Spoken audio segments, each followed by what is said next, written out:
En la Ciudad de los Reyes, en la madrugada del 22 de octubre de 1820, un viejo navío mercante inglés zarpa silencioso, llevando en sus bodegas 24 pesadas cajas de madera. Contenían una estatua de tamaño real en oro macizo de la Virgen María, monedas de oro y ricos ornamentos de la fastuosa Catedral Colonial de Lima, la ciudad más importante del Suramérica por aquel entonces. Atrás quedaba el virreinato del Perú, envuelto en la gran guerra de independencia liderada por el general de San Martín y el almirante inglés Cochrane, quienes asediaban a los españolistas por tierra y mar, partiendo desde la vecina Chile. Eran los tiempos del virrey Abascal, quien creyó proteger los tesoros de la iglesia y los vecinos de la ciudad, rentando un navío inglés que lo transportaría a sitio seguro, lejos de las llamas de la insurrección. El capitán del barco Custodio, convertido horas después por obra de las circunstancias en pirata trasnochado, no pudo resistir la tentación de poseer aquel tesoro fabuloso, decidiendo junto con su primer oficial robarlo y desaparecer en las sombras de la noche. Al día siguiente, una mañana soleada y con mar calmo, el capitán comunica la acción tomada a sus 8 tripulantes, la mayoría de ellos jóvenes que aún no alcanzaban los 20 años de edad. Después de una acalorada discusión con los marinos, quienes protestaban por involucrarlos en un acto delictivo castigado con la muerte tanto por españoles como por ingleses,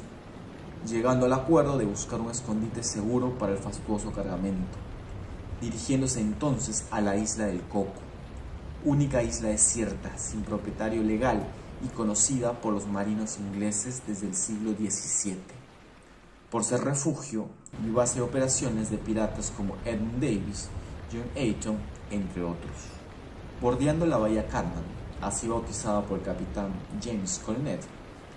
llegan a una amplia ensenada, cuyo brazo izquierdo presentaba un túnel bajo la escarpada montaña y un pequeño río que desembocaba en el costado derecho de la pequeña isla. Anclado en medio de la bahía, los marinos conducen en un bote de remos una a una las cajas, arrojándolas en las líneas entre mareas. Cuando hubieran terminado, esperaron a que la marea descendiera para proceder a transportar los pesados cofres hasta el río, al pie de una montaña de rocas que se alzaba como muralla. El capitán y el primer oficial descubrieron una hendidura natural de cierta profundidad entre 2 colinas donde no crecían árboles, cerca de la playa, pero que desde allí no podía verse, arrojando las 24 cajas dentro de la cueva, de aproximadamente 25 metros de profundidad. Los ladrones taparon la entrada con una gran piedra, tierra y vegetación, marchándose de la isla con destino hacia Panamá, donde esperaban arribar 50 horas más tarde,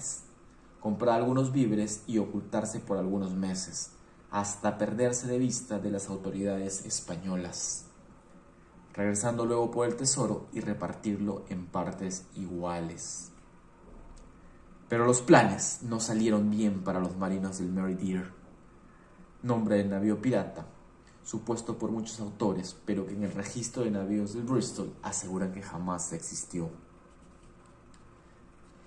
Y las cosas no saldrían bien para los autores, porque a mitad de la ruta hacia Panamá fueron interceptados por el navío Peruvian, enviado a perseguirlos desde su salida del Callao, dándole alcance con prontitud. El furioso capitán español ordenó colocar en fila sobre cubierta a todos los marinos ingleses, exigiéndoles de inmediato la información del lugar donde habían ocultado el tesoro de Lima. Ante el silencio de los hombres, sin repetir su pregunta, hizo un ademán con su mano derecha, y de inmediato sus soldados dispararon sin piedad sobre la cabeza de 8 de los 11 prisioneros. Arrojando los cuerpos ensangrentados al mar, dijo con tono irónico a los 3 jóvenes que quedaban con vida: «No estoy jugando, ustedes entienden mis palabras». Los aterrorizados muchachos aceptaron que sí entendían el castellano, confesando que el tesoro estaba oculto en la isla del Coco. Aunque el capitán del Peruvian quiso poner proa a la isla, fue informado de que algunos marinos padecían de fiebre, mal muy común causado por contaminación del agua almacenada, debiendo dirigirse al Golfo de Panamá hasta que pasara la fiebre. El barco estuvo anclado en puerto por 3 semanas, tiempo en el cual murió uno de los prisioneros restantes, optando a los otros 2 por buscar la opción de escape cuanto antes. Al anochecer, aprovecharon una escotilla abierta para lanzarse al mar, nadando más o menos 1 kilómetro, con dirección hacia un barco anclado en la bahía, el cual a la lejanía les parecía que era un ballenero. Luego de gritar sin descanso por algunos minutos, fueron rescatados por el capitán del James Morris, ballenero norteamericano de New Bedford, zarpando al amanecer con destino a las islas de Kona, después conocidas como Hawái. En Kona, donde arribaron a finales de noviembre de 1820, uno de los jóvenes decidió desembarcar, despidiéndose de su amigo, quien siguió la ruta del James Morris hasta su base en Massachusetts. La vida de los 2 muchachos nunca más se volvería a cruzar durante los siguientes 20 años. Y es que el segundo sobreviviente, cuyo nombre era Thompson, trabajó como marino en los barcos mercantes que transitaban entre Estados Unidos y el Caribe. Un día de agosto de 1844, en La Habana, Cuba, un marino abandonado por su barco conoce al primer oficial de un barco proveniente de St. John's, Newfoundland, a quien le pide invitarle una cerveza y de paso le sugiere la posibilidad de ser contratado en el navío canadiense. El amable y confiado hombre de mar, cuyo nombre era John Keating, accede, llevando al hombre a trabajar como marinero. De camino a la península de Labrador, el marino se atreve a contarle a su patrón la aventura vivida tantos años atrás, invitándole a organizar una expedición para rescatar el tesoro de la isla del Coco. A pesar de los esfuerzos de Keating por interesar a sus coterráneos en el proyecto, no lo logró, debido al carácter aldeano y humilde de los habitantes de St. John's. Thompson finalmente se ve forzado a marcharse del pueblo con rumbo a su Inglaterra natal, donde pasa a la India y allí muere cerca del año 1860. Pero en el año 1846, John Keating aprovecha una prolongada parada de su barco en el puerto de Colón, Panamá, para atravesar el istmo y alquilar un pequeño barco que lo condujese a la isla del Coco, bajo el pretexto de visitar la tumba de un pariente allí sepultado. Al llegar a la vía de Chatham, Keating bajó solo a tierra. En un bote de remos se dirige a la otra bahía, llamada Wafer, en memoria a un pirata, cirujano y cronista del siglo XVII. Dado que la leyenda del tesoro todavía no existía, nadie más que el marino canadiense sabía la existencia del valioso cargamento escondido 26 años atrás. Keating desembarca en el pequeño río de la playa, alcanzando la cueva del tesoro al cabo de 1 hora de búsqueda. Con mucho esfuerzo, halló y apartó la piedra que cubría la cueva, extrayendo un puñado de monedas hasta llenar un bolso que llevaba en su abrigo, regresando silencioso al barco y luego a su natal St. John's, cambiando las monedas del bolso por 1.300 libras esterlinas. El buen marino adquirió 2 barcos de pesca, llegando en pocos años a amasar una fortuna que lo hicieron transformar su vida errante en alta mar a una cómoda y lujosa casa, buen vino, comida y 2 matrimonios con mujeres muchos años más jóvenes que él. Mientras Keating vivía como burgués en Canadá, la isla del Coco era reclamada como territorio costarricense en septiembre de 1869, gracias a la acción del presidente Jesús Jiménez y la búsqueda del tesoro por parte de un inglés residente en San José, de nombre William Tucker. Por otro lado, en 1888, un joven marino alemán llamado August Gisler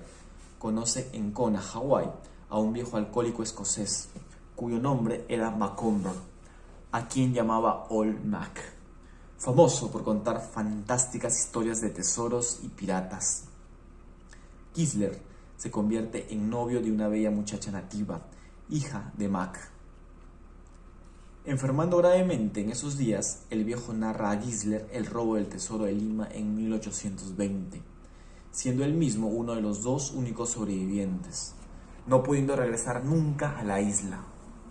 Gisler decide al morir su suegro viajar a Costa Rica y a la isla del Coco, pasando el resto de su vida como el más conspicuo buscador del tesoro, fungiendo inclusive como gobernador del Coco desde 1897 hasta 1906. Keating muere el 15 de agosto de 1882, a los 73 años de edad, paralizado de medio cuerpo desde 10 años atrás, lo que le impidió regresar a la isla del Coco. Su viuda, Elizabeth Brennan, organizó una expedición a Coco en el navío Aurora, partiendo de la Columbia Británica en 1897, llevando consigo un mapa elaborado por su extinto marido en el que se dibujaba la isla y un punto con tinta roja, señalando el supuesto sitio del tesoro. Al llegar a la isla, el gobernador Gisler les negó el desembarco, pero finalmente accede a compartir las riquezas con los canadienses. No obstante, a pesar de los hoyos abiertos en muchos lugares, el tesoro de Lima se niega a aparecer. August Gisler se rinde en su frenética búsqueda en 1906, renunciando a su puesto de gobernador para irse a vivir a Nueva York, donde muere pobre y solitario en 1935. Pero en 1931, 3 náufragos originarios de San Diego, California, quienes tienen que habitar la isla del Coco por 6 meses, descubren la cueva del tesoro, cuyo hallazgo lo insinúan en un artículo publicado en 1932 en la revista American Magazine, titulada 6 meses en una isla desierta. En noviembre de 1949, uno de los náufragos, Paul Stadwich, envía una carta al gobierno de Costa Rica, en la cual propone el rescate del tesoro de Lima en forma conjunta, afirmando que el acceso a la cueva no era muy problemático, pidiendo tan solo que los ornamentos de la Iglesia Católica, los cuales él pudo ver, le fueran devueltos a su legítimo dueño.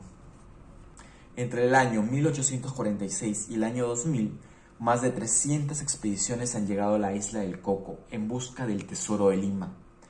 todos ellos portando mapas falsos o información incompleta, incluyendo las 5 expediciones de James Forbes, antiguo finquero de Riverside, quien en la década de 1930 fabricó su propia historia del tesoro, creando un mapa falso y el cuento de que su bisabuelo, supuesto tripulante el mítico Mary Deer, había sido uno de los sobrevivientes, ocultando en un barco en Londres el mapa y la historia del robo. Forbes vivió de su historia desde 1948 a 1960, cuando muere, vendiendo el mapa y una supuesta participación del tesoro a ricos inversionistas norteamericanos. Finalmente, en 1994, un historiador graduado de la Universidad de Costa Rica presenta una tesis en la que demuestra que el tesoro de Lima no es un mito, sino un hecho histórico probado, poniendo de relieve las aventuras de Thompson, Macomber, la fortuna de Keating y la mala suerte de Gisler, así como clarifica la historia de la isla del Coco y su relación con Europa y Costa Rica. Desde 1994 hasta la actualidad, el historiador Raúl Arias Sánchez ha intentado, sin éxito, convencer al gobierno costarricense para realizar un rastreo del tesoro utilizando sensores remotos, que pueden generar mapas tridimensionales desde un avión que sobrevuele a baja altitud el área de la bahía Waffle. La insistencia del historiador del tesoro de Lima se asemeja a la que vivió Howard Carter cuando por años luchó por convencer a los arqueólogos británicos de la existencia de Tutankamón, a quien consideraban como una divinidad del antiguo Egipto. Carter finalmente probó que tenía la razón al descubrir el gran tesoro de Tutankamón en 1922. Y dime, ¿tú te aventurarías en la búsqueda del tesoro de Lima? Déjame en los comentarios.